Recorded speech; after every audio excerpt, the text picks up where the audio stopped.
AWS Elastic Beanstalk Service architectural capabilities. Now that you have learned the basic architecture of Elastic Beanstalk and you've also seen how an Elastic Beanstalk environment can be launched by launching the application and then the environment inside it. We also saw how we can deploy an application. We saw how we can log into the instance. We also saw how we can access our application. Now that you have some idea as to how Elastic Beanstalk environment works, let's go ahead and look at some of the architectural capabilities of Elastic Beanstalk. We're going to look at the architectural capabilities from the perspective of performance, scalability, availability, configurability, security, logging, monitoring, cost model, limitations, and interfaces. So let's look at performance. When it comes to Elastic Beanstalk performance, you're not only interested in performance tuning your Elastic Beanstalk instance, you're also interested in performance tuning your application. Let's talk about performance tuning your Elastic Beanstalk instance. For that, all you have to do is log into the instance and tune the instance to whatever way you want to. It's an instance, you can tune operating system level parameters. You can also performance tune the JVM, for example, the memory settings or the garbage collection settings of the JVM. You can also performance tune the application server. In our case, the application server is Tomcat. The application server in our server.properties file contains several configuration parameters like the connector, the accept thread count, max threads, max connections, compression on or off. There's a lot of parameters that can be changed in the application server itself. Now, this course is not about tuning Tomcat, but there are several techniques to tune Tomcat, and you can do that because you can log in to the application server instance. Also, don't forget that when you're building applications and deploying application to the PaaS, you as an application developer are also responsible for tuning the application itself. What that means is you may have to tune the data structure, the concurrency, caching, all those different techniques can be used in order to performance tune the application.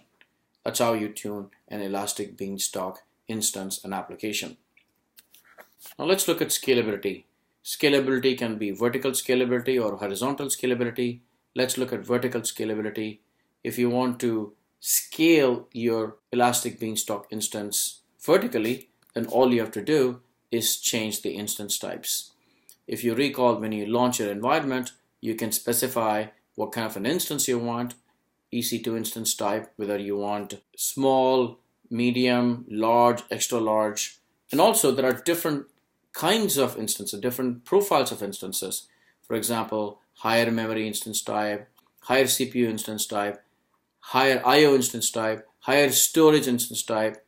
You can even choose your storage. You can choose magnetic storage, provisioned IOPS storage, whatever you want. So depending upon how you want to scale up or scale down the application, you can choose the various instance types and the various storage mechanisms. You can go from M3 medium to C3 2 extra large to R3 8 extra large. You can go from magnetic to SSD to SSD PIOPS, provisioned IOPS disks, whatever you want, you can do that in your instance. And that's really your vertical scalability. When it comes to horizontal scalability, you do that by launching instances. You can do it manually, or you can also do auto scaling. Auto scaling supports one auto scaling group per environment, which you can configure. Auto scale can be triggered based upon CPU utilization, network in, network out, disk reads, writes, request count, healthy host count, unhealthy host count. There's a whole bunch of parameters that you could use to scale your application server.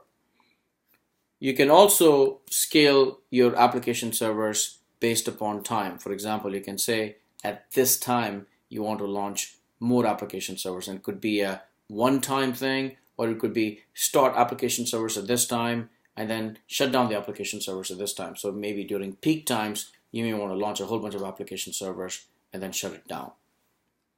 Availability, when you configure and deploy instances, you may want to choose 2 or more availability zones. In that way, if one of the data centers goes down, at least the other data center is available and the applications can be served. So the idea here is use 2 or more instances, but deploy it also in 2 or more availability zone. Don't forget that in order to have availability and scalability, you need to select load balancing auto scaling environment rather than the single instance environment, which I demonstrated in the previous section. In the next section, I'm going to show you how you can launch a load balanced auto scaling environment. Deployment and high availability. Now, when you deploy an application into Elastic Beanstalk, the Elastic Beanstalk environment performs in-place update when an application version is updated. What that means is when you deploy an app, it makes the instance unavailable while the deployment is taking place. So that means in the case of single instance environment where there is only one instance, then the entire environment is unavailable. You need to be aware that in single instance, if you start deploying newer version of the application, the entire environment becomes unavailable. If you don't want that, then you may want to go with the load balanced environment, which is really auto-scaled multi-instance environment. And you can also configure multiple instances with rolling deployment. You can say, I want only 30% of my application servers to be getting new software. So you can do rolling deployment. You can also do another technique, which is when you deploy your application, you can deploy an application in a completely different environment, a complete clone of the production environment. Once the deployment is done in the newer environment, test your environment, verify your new deployment.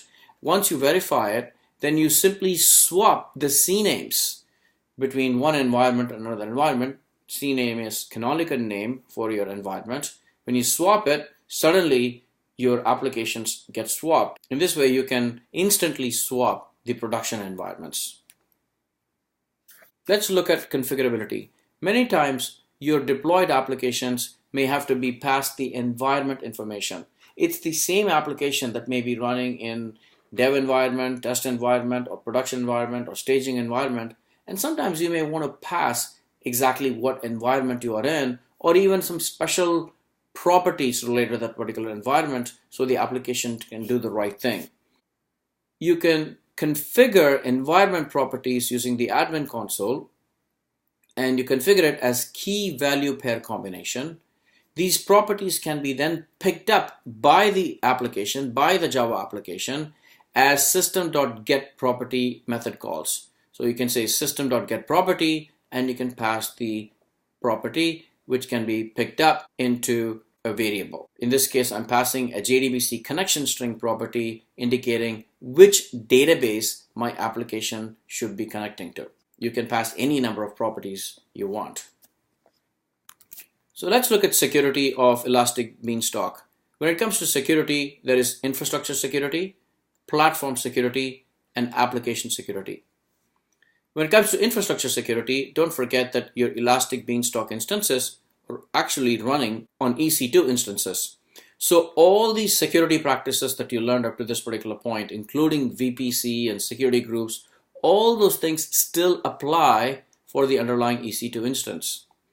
The Elastic Beanstalk instances actually have a security group for networking. So you can go ahead and add any network ports if you want. You can remove, add network ports. You can configure whatever you want inside the security group for the Elastic Beans instance. EB instances can be created inside the VPC. You learned about VPC and you can do that. You can create the EB instances inside the VPC. EB instance have an IAM role by default, and it's called the AWS Elastic Beanstalk EC2 role. The reason I bring this up is because AWS-Elastic Beanstalk-EC2 role is what is used to write content into S3. If you recall, when you deploy an application, the application is actually placed in S3. When you turn logs on, the logs are also placed into S3. When you write things into S3, you need some kind of a role, and it's the AWS-Elastic Beanstalk-EC2 role that is being used in order for the Elastic Beanstalk environment to write content to S3. When it comes to platform security, you can configure HTTPS for the Tomcat application server. When it comes to application security, don't forget the developer is actually responsible for all application security. There are several kinds of application security issues that can happen in web applications like cross-site scripting, cross-site request forgery, parameter tampering. All those things still apply. So it is the responsibility of the application developer to ensure that those holes are taken care of. Let's talk about logging. Your application server may generate logs, while your application also may generate logs. The logs are placed in EC2 instances under the /var/log folder. What I'm showing you here are the logs for Elastic Beanstalk. Here you're seeing the logs for Tomcat. I'm using Tomcat 8, so it's under /var/log/tomcat8. HTTPD Apache server logs are placed under /var/log/httpd.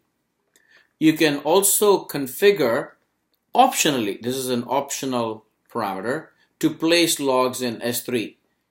In such situations, every hour on the hour, Elastic Beanstalk will place your logs into the S3 buckets so that you don't lose the logs when the instance goes down or the instance dies. Let's look at monitoring. Elastic Beanstalk uses CloudWatch to monitor your instances. Event messages are generated and they are actually logged, and these events can be sent to SNS, which is the Simple Notification Service queue, and it can also be configured to be sent to an email address. If you recall, when you configure your environment, you can actually provide an email address. And if you do that, it'll send the event information to the email address. You can also configure alarms so that when a special condition takes place, it would send you a notification. There is also a concept called health check, which is sent every minute from the load balancer to your application server. There is a special health check URL that you can configure in your application server, and the load balancer from time to time will send a message to the health check. It is going to wait for an HTTP 200. If it receives the HTTP 200, then it knows that your application server is live and kicking, in which case it'll actually submit requests to you when the requests start coming into the load balancer. If you do not respond to the health check, if the application server does not respond to the health check, in that case, it will actually take the application server out of rotation. Continuing on the theme of monitoring, the environment of Elastic Beanstalk is actually color-coded. Green means that the application is responding to the application health check URL, and it has responded well within the last 1 minute, so it's all good. If it's yellow, that means the application hasn't responded to the application health check URL within the last 5 minutes. If it is red, it could be because of one or two reasons. The first could be that the application hasn't responded to the application health check URL for more than 5 minutes. The other reason could be that the environment is considered to be red if Elastic Beanstalk itself detects some problems within the environment. For example, somebody may have deleted a load balancer, somebody may have deleted some of the instances. So there could be a lot of reasons why the environment would be red. Otherwise, if it is gray, the application health check is unknown because status is reported when the application is not in the ready state. When it comes to interfaces, you can use the AWS console to create the application, the environment types, the configuration, all those things that are needed in order for you to launch an environment. You can also use the Elastic Beanstalk CLI, which is the command line interface. You can also use the AWS REST API using a client library. There is support for Java, Python. You can download any one of those libraries so that you can interface with Elastic Beanstalk. You can also integrate with Elastic Beanstalk using the IDE integration tools. There's a lot of tools available. There's one for Eclipse, one for NetBeans. You can download these tools, install it as part of your IDE environment, and you can actually IDE integration itself to deploy your applications into the cloud. So there are many ways to interface with Elastic Beanstalk. So let's look at the cost model. There is really no additional charge for AWS EB. But you do pay for EC2 instances because when you're launching an Elastic Beanstalk environment, you're actually launching EC2 instances underneath. So your billing is based upon the EC2 instance type. If you have small or tiny, your price is going to be lower versus an extra large environment. There's also payment for S3 that you may have to encounter, because when you deploy an application into Elastic Beanstalk, it by default puts the application version, which is the application.zip or .war file, in Elastic Beanstalk. So there's a small price that's associated with that. Also, if you optionally turn logging on and have that copied into S3, then there will be S3 pricing associated with that. You also pay for the ELB, which is the Elastic Load Balancer, when you're using the auto scale environment. You may also pay for the SNS notifications based upon the SNS pricing.